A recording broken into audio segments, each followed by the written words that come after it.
President Lyndon Johnson was committed to a policy of limited war. This meant that he hoped to achieve America's goals by deploying only the minimum number of troops necessary for their objectives to be achieved.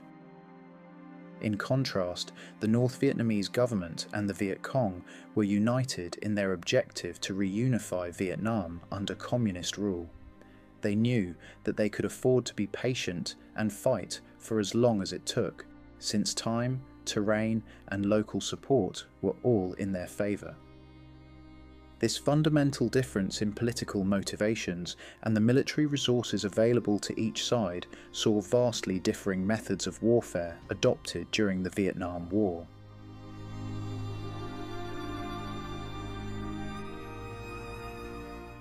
The Viet Cong were less well equipped than the ARVN and much more poorly armed than the US armed forces.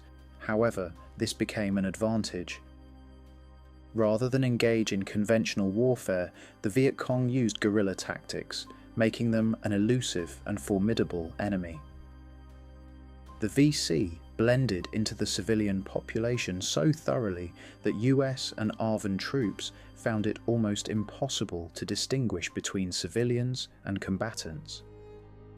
Men, women, and even children could be Viet Cong operatives, leading to a deep mistrust of the local population, and US soldiers often acted with suspicion or open hostility to entire villages.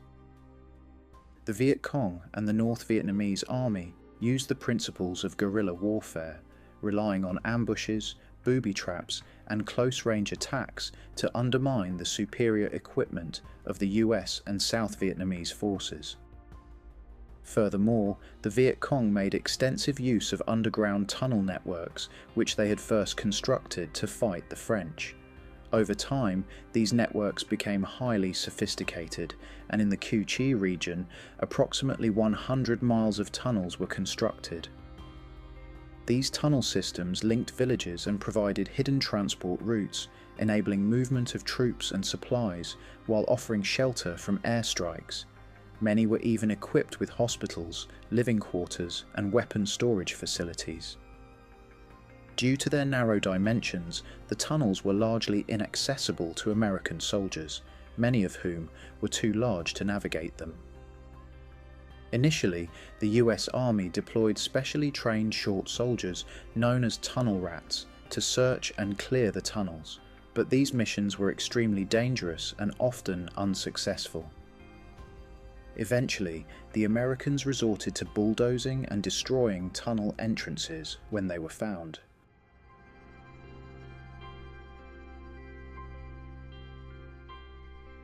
The majority of American advisors in Vietnam came from a conventional military background and therefore measured success based on traditional metrics, using statistics such as the territory captured, enemy body counts, and casualties.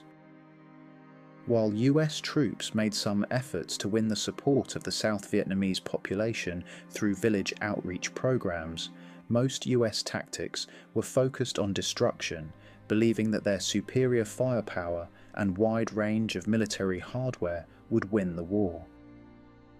This aggressive strategy led to widespread collateral damage, as crops, homes, and civilians were often caught in the crossfire.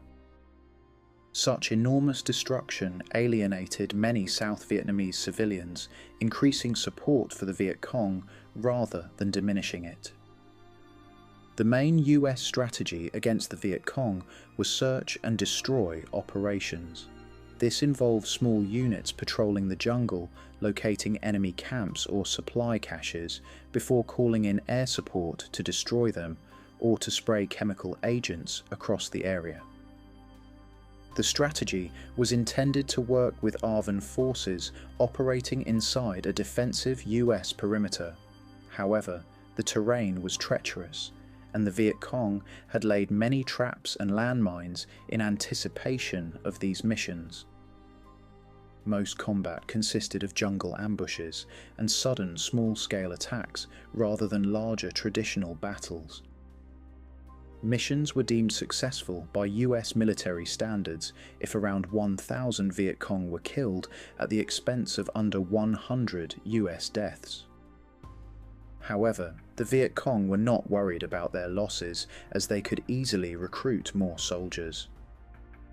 What made the situation incredibly demoralizing for the US was that once American troops withdrew from the areas they had cleared, the Viet Cong would simply return.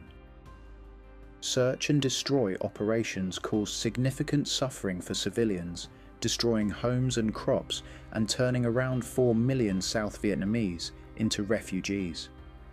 Combined with the widespread use of chemical weapons, civilian support for the US became increasingly weak.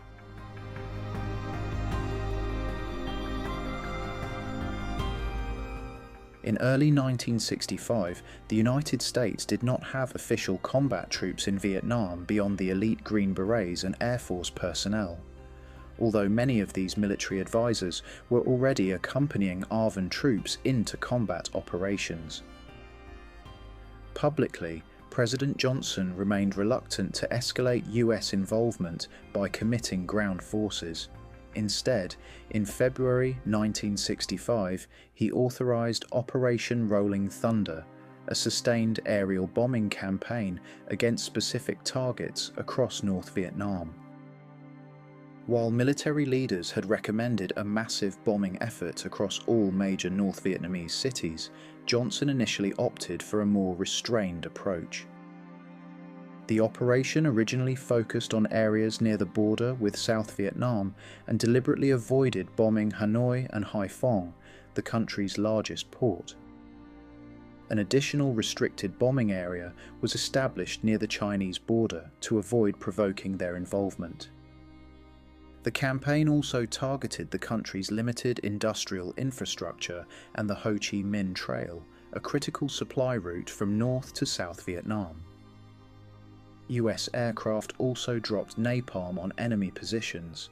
This was a flammable gelatinous petrol-based chemical that stuck to the skin and caused horrific burns.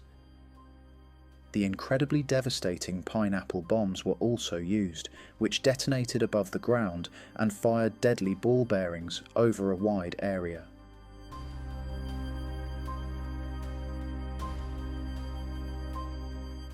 The first bombs were dropped on March 2, 1965, as large formations of B-52 bombers targeted important infrastructure and supply routes across the country in a display of overwhelmingly superior military power. However, many of the targets were quickly repaired or relocated, and the Ho Chi Minh Trail remained largely operational. Therefore, the results of Rolling Thunder were incredibly limited. The campaign failed to cripple North Vietnam's military infrastructure or halt its support for the Viet Cong in the south. Instead of weakening morale, the bombings actually strengthened the resolve of the North Vietnamese government and population against the United States. Operation Rolling Thunder was also used as propaganda to rally domestic and international support for North Vietnam.